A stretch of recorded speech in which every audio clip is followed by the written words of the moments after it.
Le football féminin est passé à une autre dimension. La 9e édition de la Coupe du Monde 2023 co-organisée par l'Australie et la Nouvelle-Zélande est fabuleuse. Le mondial atteindra son apogée dimanche pour une finale inédite entre l'Angleterre et l'Espagne au Stadium Australia de Sydney devant 75 000 supporters.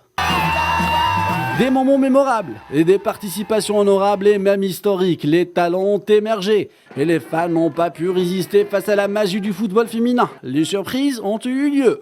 Un nouveau vainqueur sera couronné lors de la finale de la Coupe du Monde. La Roja face aux Three Lions, l'Espagne face à l'Angleterre. Une bataille tactique et stratégique entre la professeure Sarina Wiegman et l'expérimenté Jorge Vilda. Les deux nations ont atteint la finale pour la première fois de leur histoire. Le show débutera à 20h australien, midi à Madrid, 11h british. Sarina Wiegman est la première sélectionneuse à atteindre la finale de la Coupe du Monde féminine avec deux sélections différentes après la finale perdue en 2019 avec les Pays-Bas. Rejouer une finale est vraiment spécial, je le sais. Je ne prends jamais rien pour acquis. Mais maintenant, jouer une autre finale est vraiment spécial. Nous nous préparons juste pour un match et oui, c'est une finale. Nous ne faisons rien de différent de ce que nous faisons normalement. Je me prépare juste pour un match contre l'Espagne demain. De l'autre côté, le mal est derrière pour Jorge Vilda. Après l'affaire Laskinsi, le groupe est resté soudé et l'Espagne est en train d'écrire un nouveau chapitre pour une génération dorée.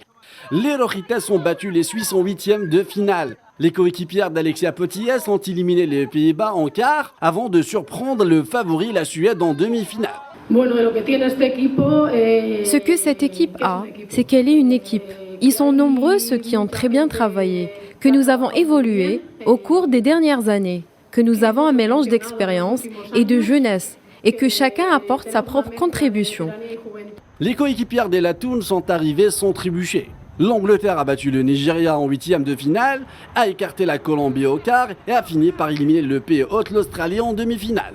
La fête devient donc un mot neutre, tandis que party est synonyme d'une victoire anglaise.